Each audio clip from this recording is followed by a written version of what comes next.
Orta Doğu coğrafyası dediğimiz zaman birlik içerisinde bir Müslüman coğrafyasından bahsedemiyoruz ki biz. Şimdi Orta Doğu'da bir NATO kuruldu. Kim yönetecek?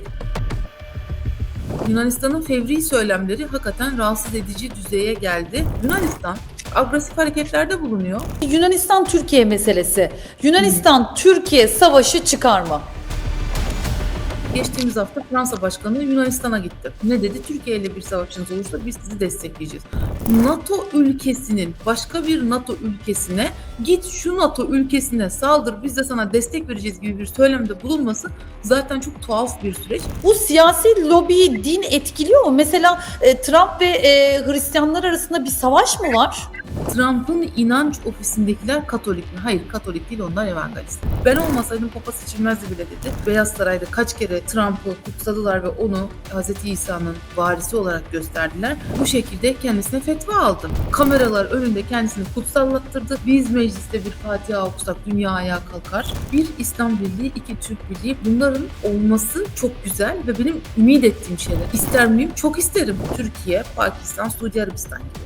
Ya da Katar, Türkiye birlikteliği gibi münferit birlikler olur. Fakat haricinde bir ordu olması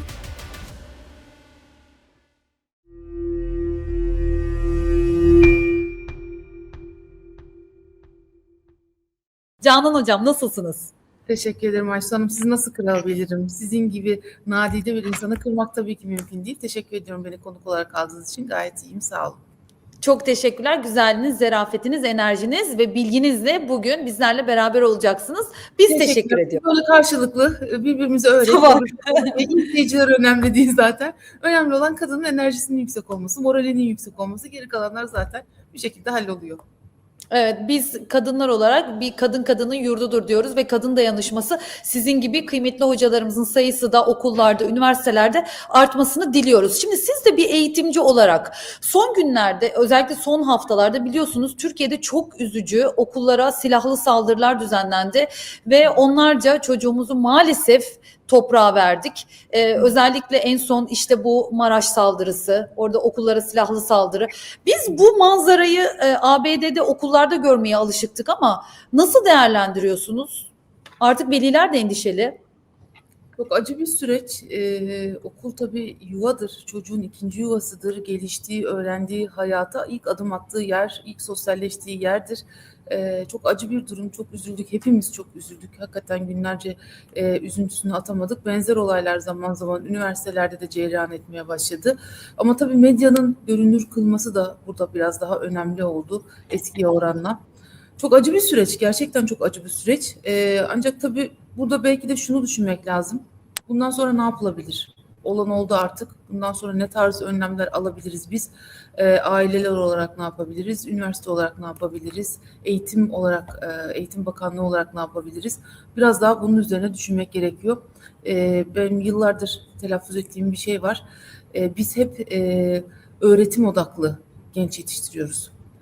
Biraz daha eğitim odaklı yetiştirmemiz gerekiyor. Bundan sonra tekrar pek çok, sadece Türkiye değil, pek çok ülkenin dünya genelinde eğitim politikalarını gözden geçirmesi gerekiyor. Çünkü neden? Şimdi eğitim politikalarımıza baktığımız zaman biz neyi görüyoruz? İşte hayat bilgisi dersiyle başlayan bir sürecin matematik, fen, fizik, kimya gibi farklı alanlara evrildiği bir süreci görüyoruz ve çocuklar sabahtan akşama kadar bu süre içerisinde bilgiyle harmanlanıyorlar. Ancak güncel hayatta bu çocuk evlendiğinde ne yapacak mesela? Bebek doğduğunda ne yapacak?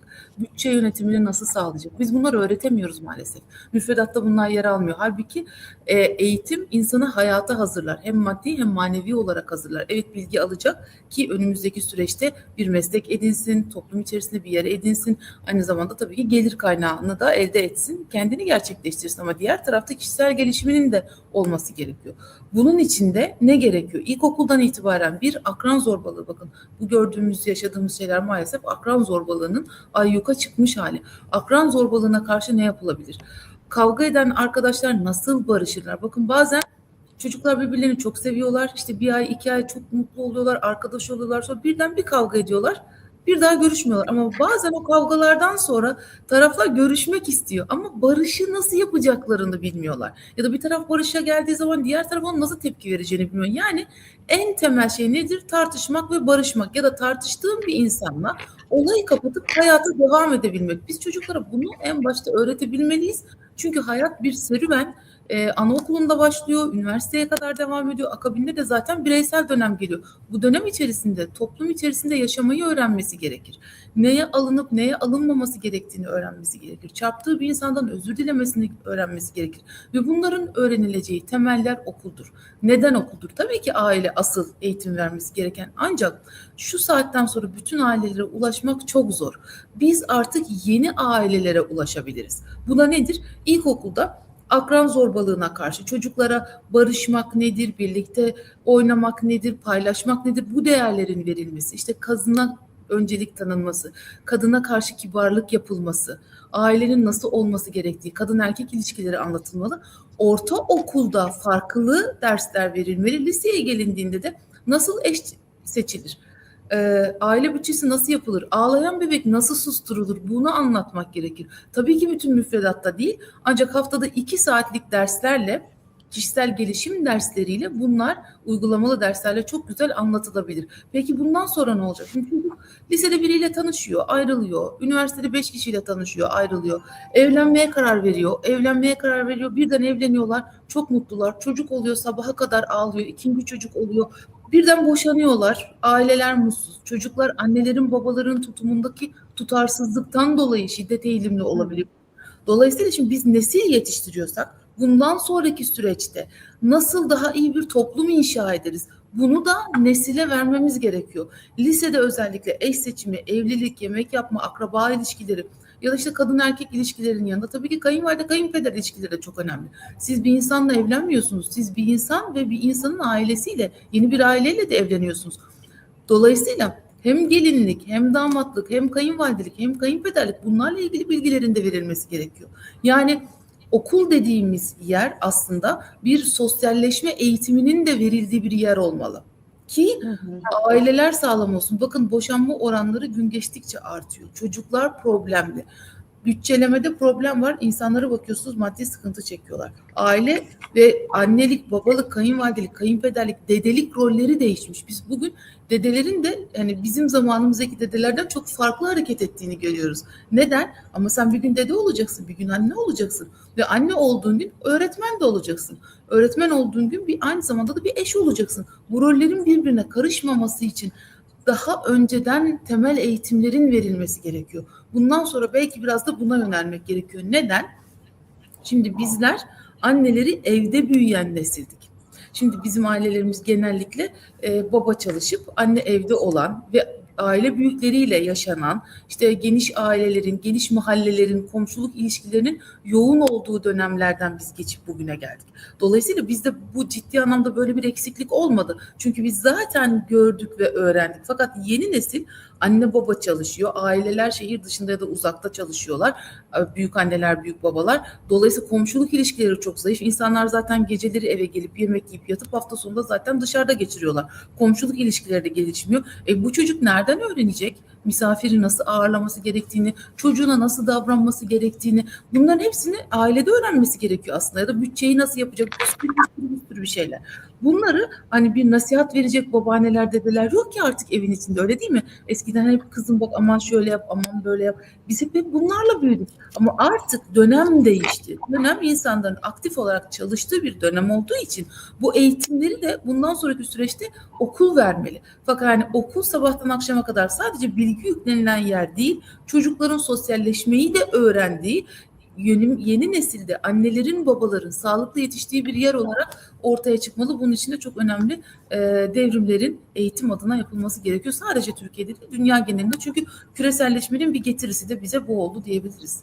Tabii buradan yeniden ailelere de başsağlığı diliyoruz. Hayatlarını kaybeden evlatlarımızın hepsi gerçekten yani çok zor bir süreçten geçiyorlar. Hepsi çok zor. Allah sabırlar dilerim. Umarım bir daha ülkemiz adına böyle şeyler yaşanmaz. Bir taraftan biz birlik çağrısı... Kesiyorum ama bir de bunların münferit olduğunu düşünüyorum. Ben bunların çok fazla yaşanacağını da düşünmüyorum. Her toplumda ya da her okulda, her mecliste bir takım sadistler, işte mazoşistler, pek çok ya da karakter bozukluğu olan, şizoid kişilik bozukluğu olan bireyler olabilir. Fakat Türkiye'nin genelinde böyle bir problem yok. Sadece üst üste gelmiş olaylar, çok acı olaylar yaşadık. Ancak bunu toplumun geneline yaymak yerine hani bunu nasıl çözebiliriz, buna alternatif ne bulabiliriz, önlemleri ne alabiliriz, buna bakmak önemli diye düşünüyorum. Şimdi biz de öğrenciler için bu birlik çağrısını yaparken ama yüzyıllardır birleşemeyen bir Orta Doğu görüyoruz. Orta Doğu'da da bir birlik yok. Müslümanlar arasında da bir birlik yok. Orta Doğu'da kendi arasında bir NATO kurabilir mi? Yani Müslümanların NATO'su olur mu sizce hocam? Evet, başka bir konuya gündem madde madde gidiyoruz. İkinci maddemiz Orta Doğu. Şimdi Orta Doğu dediğimiz yere baktığımız zaman maalesef çok büyük acılar görüyoruz. Bu ülkelerin derin yeraltı kaynaklarına sahip olduklarını, ancak huzurlarının yeraltı kaynağı kadar derin olmadığını görüyoruz.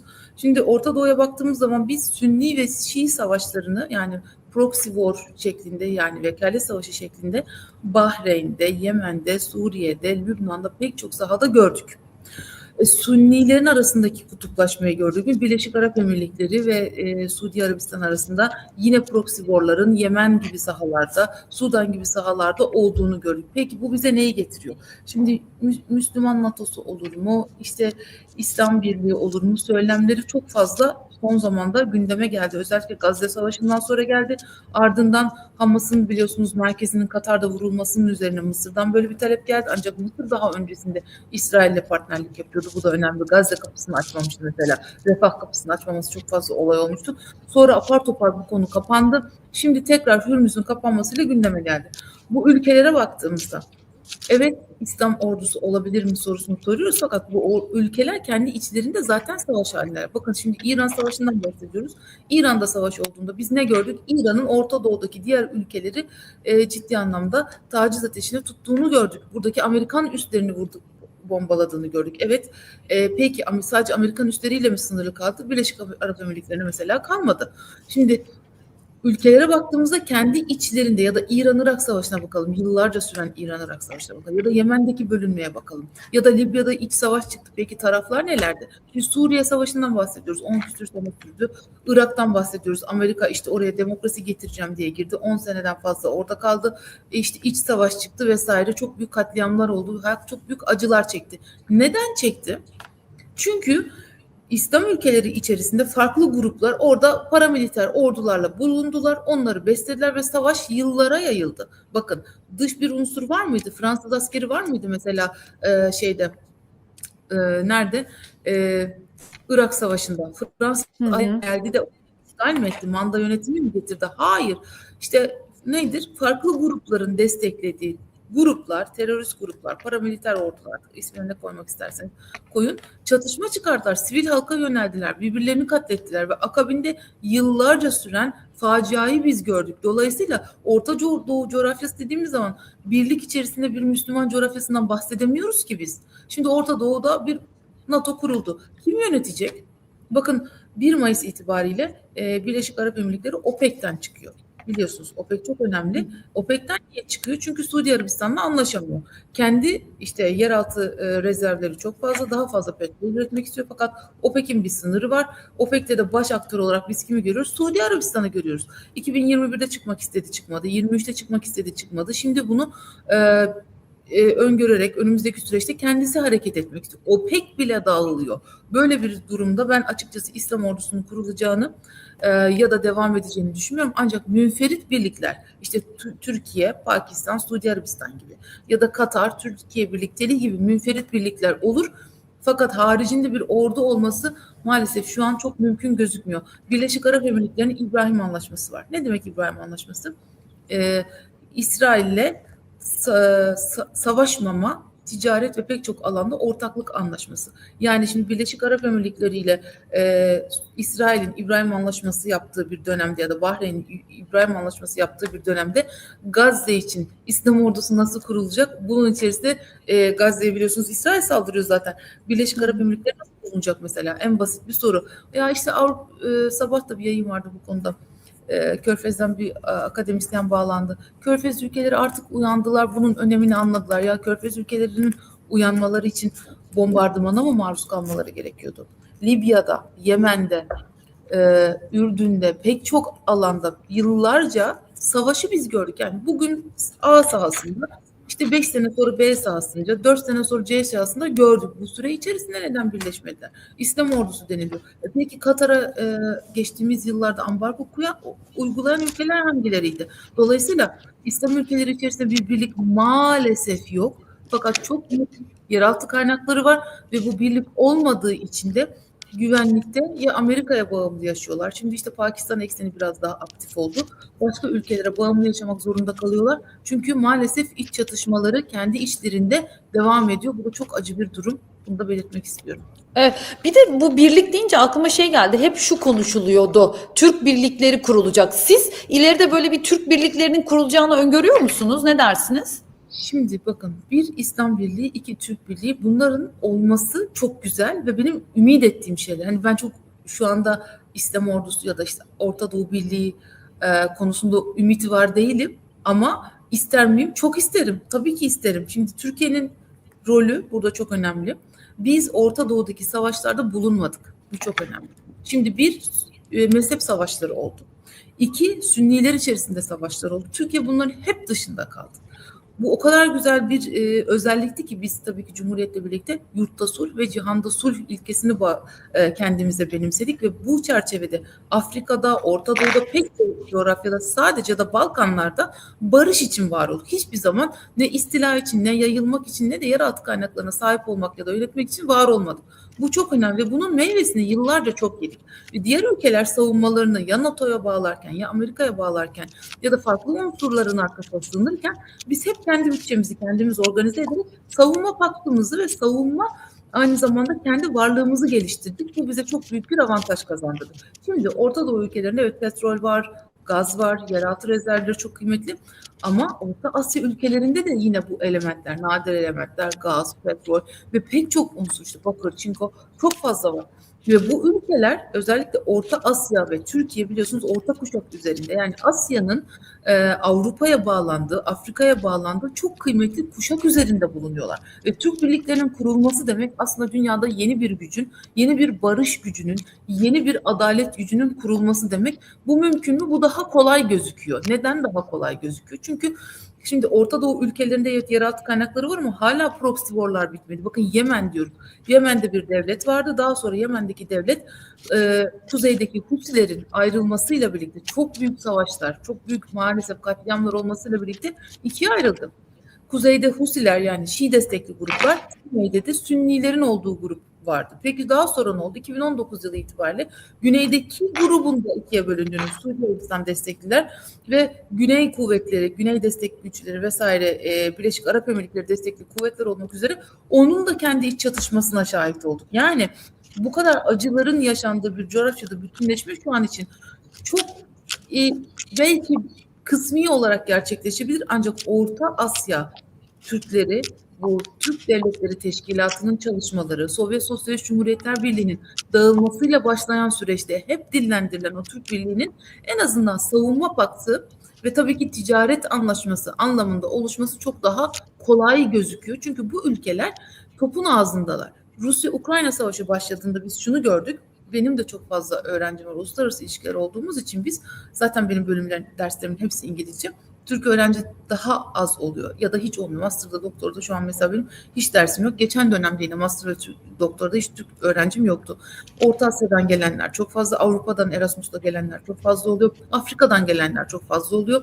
Hem Orta Doğu'yu hem Orta Asya'yı böyle kolektif bir şekilde işleyebiliyoruz ve dersler çok aktif geçiyor. Biz sahayı okuyabiliyoruz. Çünkü öğrenciler zaten bir kısmı gazeteci vesaire oluyor. Özellikle doktoraya gelenler. Anlattıkları hep şu: Rusya-Ukrayna Savaşı başladığında hocam, Kazakistanlı öğrenciler mesela şundan bahsediyorlar. Biz hep şunu bekledik. Bize önce Çin mi saldıracak, Rusya mı saldıracak? Çünkü biz çok zayıf bir ülkeyiz. Çin çok kuvvetli bir komşumuz. Diğer komşumuz zaten Rusya. O çok kuvvetli ve Ukrayna'nın savaşa müdahil olmasıyla birlikte biz kendimize bir partner aradık. Bu çok önemliydi. Geçtiğimiz günlerde, geçtiğimiz sene diyelim, günler demeyelim. Sene biz neyi gördük? Kazakistan'ın İsrail'le bir anlaşma yaptığını, İbrahim Anlaşması yaptığını gördük. Ve peki bunu neden yaptı? Sınırı yok. Kaç kilometre ötede, biri Orta Asya'da, biri Orta Doğu'da. Mecburen, çünkü Amerika Birleşik Devletleri'nin desteğini istiyorlar.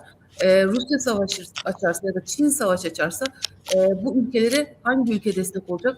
Günümüz artık öyle bir sürece evrildi ki güçlüyseniz ayakta kalırsanız, güçsüz değilseniz güçlü bir ülkeyle partner olmak zorundasınız. Hangi anlamda güçlü? Tabii ki savunma sanayi anlamında güçlü ülke. Dolayısıyla da mecburen İbrahim Anlaşması yaptılar diyebiliriz. Ama Türkiye ile de ilişkilerini çok iyi devam ettiriyor bu ülkeler. Dolayısıyla bu ülkeler savunma paktı oluşturmak istiyorlar ve bunların toprakları el değmemiş topraklar gibi. Şimdi evet, çok fazla yeraltı kaynakları vesaire var fakat bunların çoğu işlenmemiş. Dolayısıyla bundan sonraki süreçte Türkiye'nin savunma gücü ve tabii ki Asya ve Avrupa arasındaki dengeyi bulucu o güçlü pozisyonuyla Orta Asya ülkelerinin bir araya gelmesi demek barış adına atılan çok önemli bir adım olur.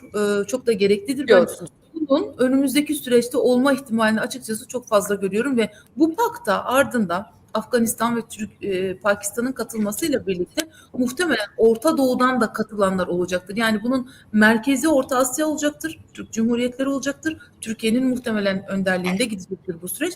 Ancak aşağıda Orta Doğu ülkelerinden de bu birliğe girmek isteyen çok fazla ülke olacaktır diye düşünüyorum. Evet. Hocam şimdi Yunanistan-Türkiye meselesi. Yunanistan-Türkiye savaşı çıkar mı? Şimdi güzel bir soru. Yunanistan-Türkiye savaşı, şimdi ikimiz de NATO, yani iki ülkede NATO üyesi tutmaması lazım.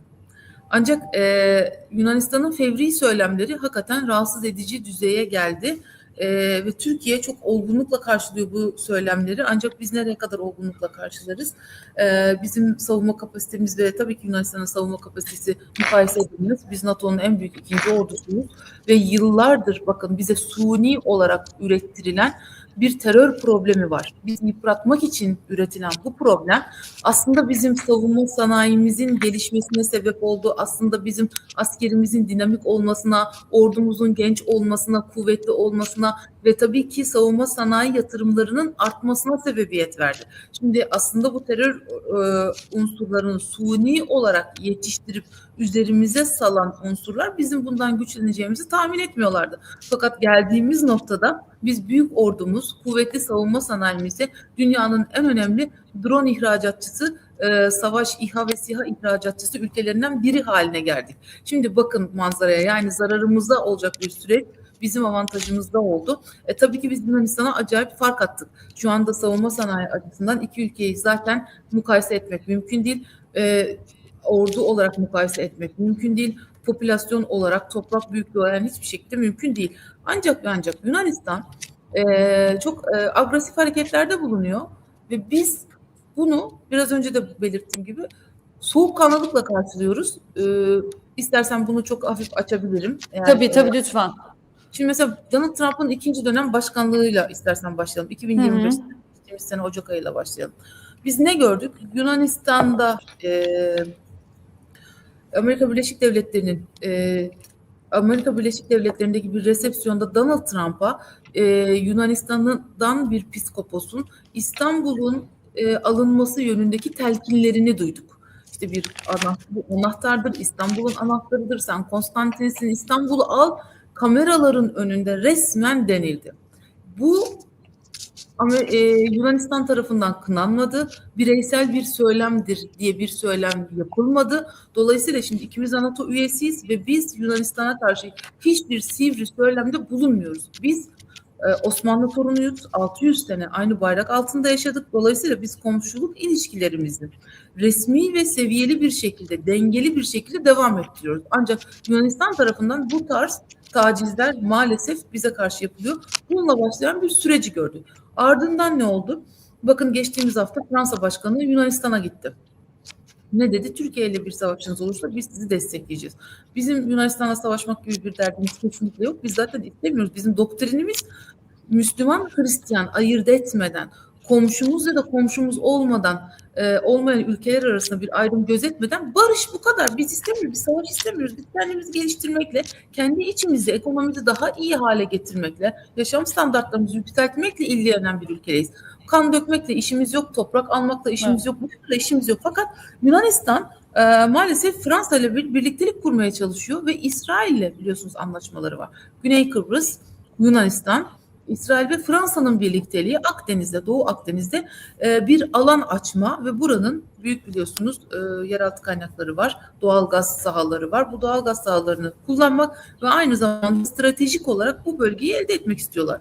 Buradaki ticareti yönetmek ve buradan Türkiye'yi zayıflatacak pozisyonlara ilerlemek istiyorlar. Dolayısıyla bu çok acı bir durum. Şimdi Türkiye NATO ülkesi, Fransa NATO ülkesi, Yunanistan NATO ülkesi. Bakın, NATO ülkesinin başka bir NATO ülkesine git şu NATO ülkesine saldır, biz de sana destek vereceğiz gibi bir söylemde bulunması zaten çok tuhaf bir süreç. Şu anda ben doktora dersinden çıktım, NATO'yu işliyoruz ve çocuklar bana bunu sordular. Yani NATO bir savunma paktı, bir stratejik anlaşma, barış anlaşması. Biz dostumuza ne kadar güveneceğiz ki burada? Böyle bir süreç başladı ve NATO başkanının bunu kınamadığı bir süreci gördük geçtiğimiz hafta. Bakın, Fransa başkanı bunu ekranlar önünde söylüyor. Yunanistan başkanı buna tepki göstermiyor, kabul ediyor. Yani böyle bir girişimimiz olabilir diyebiliyor. Ve NATO içerisindeki ülkelerin buna bir kınamalarının gelmesi gerekiyordu. NATO başkanı biz bir barış paktıyız, anlaşmamız var. 5. madde var, 4. madde var. Bunlar çok önemli. Biz zaten onun için birlikteyiz. Birimize savaş açılırsa, toprağımızda ya da karasularımızda herhangi bir saldırı olursa hep birlikte karşılık vereceğiz diye bir pakt kuruluyor. Buna dünyanın parası veriliyor. Buna işte askerlerimizi yönlendiriyoruz. Askeri teşhizatımızı, malzemelerimizi yönlendiriyoruz. Ondan sonra bize savaş açılacak gibi bir konuşma geçiyor. Dolayısıyla NATO'nun da artık güvenilirliğinin sorgulandığı bir süreçteyiz. Ama Yunanistan Türkiye'ye savaş açamaz. Açarsa eğer kendisi kaybeder. Türkiye'nin eli çok kuvvetli. Bu süre içerisinde bakın, Rusya-Ukrayna savaşında dengeyi kuran Türkiye'ydi. Barış görüşmeleri Türkiye'de oldu. Tahıl koridorunu Türkiye kurdu. Türkiye gibi güçlü bir ülkeyle dost olması gerekir. Biz dostuz, komşuyuz. Osmanlı'ya vurgu yapılabilir. İşte aynı tarihi, aynı coğrafya çok uzun süre politik olarak yaşadık. Bundan sonra da el ele gidelim gibi bir dostane yol ile Yunanistan genişleyebilir. Ancak Türkiye'ye düşman olarak Yunanistan bir adım yol alamaz. Evet. Hocam şimdi dediniz ya, son olarak şu konulara da biraz değinelim. Siyasi lobiden destek alamadı beklediği gibi. Bu siyasi lobiyi din etkiliyor mu? Mesela Trump ve Hristiyanlar arasında bir savaş mı var? Bizim göremediğimiz. Evet, çok konuşulan bir konuya yine değinelim. Çok önemli bir nokta bu. Trump ne yapmak istedi? Şimdi Trump bir iş adamı. Bunu her zaman konuşalım. İş adamı, tüccar, otelleri olan, kasinosu olan, bakın çok önemli. Kasino, yani kumarhanesi olan bir adamın devlet başkanlığına gelmesi ne demek? Her yolla para kazanmak isteyecektir. Bu adam zaten bir koyup 10 almaya, 20 almaya alışık bir adam. Dolayısıyla Trump burada dini de kullanmak istedi. Kendi yaptığı savaşları dini savaşlar olarak göstermek istedi. Hatırlayalım, Papa seçiminde kendisini Papa olarak gösterdi. İran Savaşı'nın yine işte dini bir söylem olduğunu belirtti vesaire. Çok fazla dini kullanmak istedi, ancak söylemlerinde Katoliklerin desteğini alamadı. Papa bunun karşısında durdu. Papa Francis'te başlayan dönemde oldu aslında bu. Papa Francis biliyorsunuz göçe karşı Trump'ın birinci dönem başkanlığındaki uygulamalarını ciddi anlamda kınadı. Özellikle Meksika'ya duvar örülmesi vesaire Trump'ın ilk başkanlık dönemiydi. Papa Francis'ten çok ciddi tepki almıştı. Papa Francis öldükten sonra yerine tabii ki Papa Leo geçti. Papa Leo da Papa Francis'in devamı niteliğinde. Papa Francis nasıl Gazze'de ölen çocuklar için çok işte üzülüyordu, dualar ediyordu. Gazze'ye görüntülü arıyordu, işte oradaki çocuklarla konuşuyordu, Müslüman ailelerle akşamları, en azından moral olsun diye, ve çok büyük acı var diyordu. Hatta son sözleri de yine Gazze üzerine olmuştu. Çok büyük acılar var demişti. Çünkü bu artık bir din meselesi, bir ırk meselesi, etnik köken meselesi değil, insani vicdan meselesi, küresel vicdan meselesi ve Papa buna sessiz kalamadı. İkinci Papa da aynısını yaptı. Geçen gün biliyorsunuz bir konuşmasında cebimde Lübnanlı Müslüman bir çocuğun resmini gezdiriyorum demişti. Bu çok acıydı. Lübnan'da yaşananlar çok acı. Yine İran Savaşı'nı kınadı. Papa'dan destek alamayan Donald Trump da Papa'ya pek çok söz söyledi. Bizim politikalarımızı desteklemeyen bir Papa istemiyoruz. İşte İran'ın nükleer varlığı var, nükleer varlığı olan ülkeye destek veren bir Papa istemiyoruz gibi pek çok şey söyledi. Ben olmasaydım Papa seçilmezdi bile dedi. Peki Papa'dan destek alamayınca ne yaptı? Beyaz Saray'da inanç ofisi. Parası nereden geliyor? Trump'tan geliyor tabii ki. Kendi adamlarına kurdurduğu inanç ofisinden kendine fetva aldırdı. Kameralar önünde kendisini kutsallattırdı. Biz mecliste bir Fatiha okusak dünya ayağa kalkar. Onlar Beyaz Saray'da kaç kere Trump'ı kutsadılar ve onu Hazreti İsa'nın varisi olarak gösterdiler ve bu şekilde kendisine fetva aldı. Peki Trump'ın inanç ofisindekiler Katolik mi? Hayır, Katolik değil, onlar evangelist. Şimdi protestanlar ve Katoliklerin yıllar süren savaşlarını biz biliyoruz. Nerede? Avrupa'da. Ardından ne oldu? Protestanlar Amerika'ya gittiler. Ve Amerika'da önemli bir lobi olarak güçlendiler. Evangelizm yine orada güçlendi ve Trump da zaten evangelist. Dolayısıyla Katolikler ve evangelistler zaten aynı koldan gelmiyorlar. Şu anda hep hani biz diyoruz Orta Doğu'da Sünni Şii savaşları var diye. Aslında bir taraftan da Katolikler ve evangelistlerin de savaşları. Şimdi Katoliklere baktığımızda daha çok merhamet vurgusunu, evangelistlere baktığımızda daha çok apokalips, yani işte kıyamet gelecek, Orta Doğu'da Mesih'in inmesi üzerine bir söylemin daha aktif olduğunu görüyoruz son dönemde ve çatışma aslında Hristiyanların kendi içerisinde de bir bölünme olduğunu dünya kamuoyuna gösteriyor. Evet. Şimdi hocam son olarak bu papalık-Türkiye ilişkilerine de değinmek istiyorum. Çünkü oldukça da önemli bu eksende. Mesela Ortodokslar daha fazla Türkiye'de sanırım. Bu nasıl etkiler bizim Vatikan'la da ilişkileri, nasıl veya ABD ile olan bu bağlamda ne dersiniz? Şimdi bu aslında son dönem siyasetine bakarsak, ya son dönem derken tabii 2023'te çok büyük bir kırılma oldu. 2022'de Rusya-Ukrayna savaşıyla başlayan NATO içerisinde, Avrupa Birliği içerisinde, işte pek çok ülke içerisindeki kırılma ya da pek çok birlik içerisindeki kırılma Gazze Savaşı ile birlikte iyicene pekişti. İran Savaşı'yla da artık çok büyük bir alana yayıldı diyebiliriz. Şimdi Katoliklerin aslında Amerika'ya, Katoliklerin demeyelim de biz Vatikan'ın diyelim. Vatikan'ın Amerika'ya karşı duruşunu biz Gazze'de gördük ve ciddi anlamda da karşıydı bu. Türkiye'nin Gazze Savaşı ile alakalı en başından beri, yani bunu sadece son dönem olarak değil, yıllar içerisindeki politikalara da bakarsak hep bir korumacı, bir merhamet, bir destek olucu, savaşı bitirici barış söylemi vardı Gazze üzerinde ve bu barış söylemiyle Vatikan'ın söylemi örtüştü. Şimdi karşıda olan İsrail'e karşı bu iki gücün birleşmesi aslında önümüzdeki dönem politikalarda da çok daha etkili olacak. Aslında diğer taraftan İran Savaşı ile ilgili de bizim barış söylememiz ve Vatikan'ın barış söylemi yine örtüştü. Türkiye, biraz önce de biraz bahsettik, bölgesel olarak çok güçlü bir aktör. Ve bölgesel olarak güçlü bir aktör olması bölgedeki savaşlarda büyümeyi engelliyor, bastırıyor. Evet, savaşlar büyük mü? Maalesef büyük. Fakat daha da büyük mecralara yayılacakken Türkiye'nin o barış çağrıları dengeliyor. İran Savaşı'nda mesela Orta Doğu'nun savaşa angaja olmamasına Türkiye'nin çok büyük rolü vardı. Orta Doğu ülkeleri, biliyoruz ki İran tarafından Orta Doğu ülkelerindeki Amerika üsleri vuruldu, fakat Orta Doğu ülkeleri İran'a yönelmediler. Karşılık vermediler. Birleşip İran'a karşı da savaşabilirlerdi. Ancak savaşın büyümemesi için Türkiye çok fazla diplomasi yürüttü. Bu çok önemliydi. Geldiğimiz noktada da Vatikan ve Türkiye'nin barış çağrılarının ortak olduğunu ve dolayısıyla önümüzdeki süreçte daha çok işbirliği yaptığını göreceğiz. Bir taraftan da biraz önce bahsettik, Yunan lobisinin kendi Ortodoks kilisesini Türkiye'ye karşı kullandığını ve Amerika'yı da bu yönde dolduruşa getirmeye çalıştıklarını zaten biliyoruz. Vatikan'ın Türkiye ile birlikte Gazze Savaşı'ndaki süreçte yumuşak güç olarak barışı temin etmeye çalışması önümüzdeki süreçte de işbirliğini arttıracaktır diye düşünüyorum. Hocam buyurun. Bir şey söylemek istiyorum. Şimdi Amerika Birleşik Devletleri'nin Türkiye'ye olan yakınlığı çok kıymetli. Neden? Şimdi Orta Doğu ülkeleriyle de Amerika, biliyorsunuz, Suudi Arabistan, Katar, Birleşik Arap Emirlikleri ile iyi ilişkiler içerisindeydi. Geçtiğimiz sene Trump oralara gitti. 3,2 trilyon dolarlık yatırım sözü alıp geri geldi. Hatta Katar şeyhi ne yaptı? Çok pahalı bir uçakla hediye etti. Ancak Orta Doğu'yu savunmadı tam olarak Amerika Birleşik Devletleri. İsrail'e verdiği desteği, savunma desteğini Orta Doğu'ya vermedi ve bu Orta Doğu ile Amerika ilişkilerini gerdi. Ancak Orta Doğu'da da, Ukrayna Savaşı'nda da Amerika kendisine güvenilir bir müttefik olarak Türkiye'yi seçti. Bu çok önemli.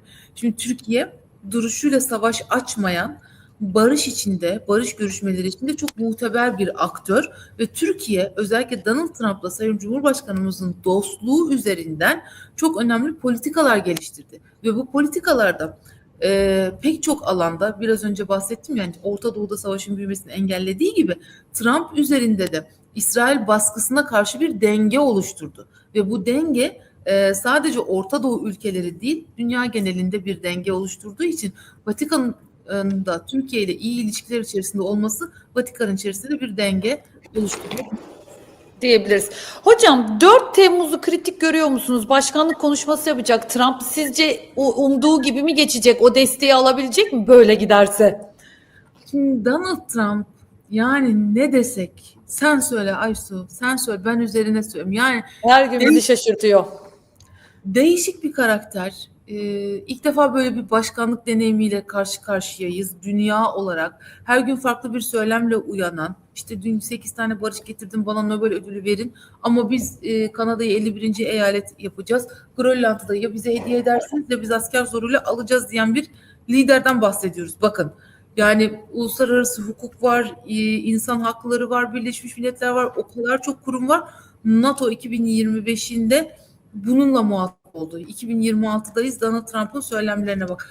Böyle bir liderle Sayın Cumhurbaşkanımızın dost olması açıkçası bizim için çok büyük bir nimet diyebiliriz. Bu önemli. Neden? Çünkü yani ne yapacağı belli olmayan bir lider için muteber bir aktörün sahada olması bölge güvenliği için de kıymetli. Şimdi Donald Trump biliyorsunuz işe geldi. Ne yaptı? Elon Musk'ı işe aldı hemen. Elon Musk seçilen bir lider miydi? Değil. Politikacı mı? Değil. Bürokrat mı? Değil. Ancak tabii ona Verimlilik Bakanlığı'nı verdi ve 300 bin kişiden fazla insan işten ayrıldı o dönemde. Hatırlayalım işte aylar öncesinde insanlar sokaklarda Donald Trump'a karşı yürüyüş yapıyorlar. Bir. İkincisi ICE polisleri göçmenlerle ilgili pek çok operasyon yaptı. Onlar sokaklarda yürüdüler Donald Trump'a karşı. Üç. Donald Trump'ın %20 oyu Katoliklerden. Yani evet Hristiyanlardan ama Katolik Hristiyanlardan. Papayla kavga etti. Papaya söylemediği şey kalmadı. Katoliklerden %20 destekle düştü mü? Yani Donald Trump olmaya giderken o MAGA ideolojisi MAGA değil tam tersi Amerika'yı küçülten bir pozisyona indirdi. Dolayısıyla kesinlikle ben tabanının azaldığını düşünüyorum. Diğer taraftan Hürmüz krizinin getirdiği ekonomik yıkım ve Gazze Savaşı'na karşı tamamen bir barışın oluşmaması, insanların vicdanlarındaki o rahatsızlık da yine Amerika Birleşik Devletleri'ni ciddi anlamda Trump yönetimi açısından sorgulatan bir sürece getirdi. Dolayısıyla ben Amerika'da desteğin ciddi anlamda Trump'a düştüğünü düşünüyorum ki zaten anketlerde bunu gösteriyor. Bunu gösteriyor. Şimdi hocam Groningen meselesinde de şimdi Danimarka'da biraz yük gibi geliyor. Şimdi İskandinav basınında da diyorlar ki ABD oraya üs kurabilir gibi böyle bir konuşmalar var. Fiskos dedikodular var. Acaba ABD oraya bir maddi yatırım yapıp üs kurabilir mi Groningen'e? Şimdi var zaten orada üstü. Ancak Amerika'nın istediği daha fazlası. Amerika orayı Daha da fazla. egemenliği altına almak istiyor. Ve Avrupa Birliği ülkeleri buna da tepki veriyor. Şimdi Avrupa Birliği ülkeleri ve Amerika'nın ayrıştığı bir döneme girdik. Bize Batı Ama dersi. Danimarka'da zorlanıyor hocam. Maddi olarak artık bir yük olarak görmeye başladı. Ama İngiltere'den de bir yandan destek istedi. Yani bir dur deyin Trump'a dedi. Evet ve İngiltere'de biliyorsunuz Charles gitti fakat Starmer gitmedi. Çünkü Starmer'le Donald Trump takıştı. Trump Evet. Starmer'e de şu anda söyleniyor. Macron'la da ilgili biliyorsunuz ayrışmaları var ki Macron zaten bunu hak etmişti. Dolayısıyla bu ayrışmadan ben hiç rahatsız değilim.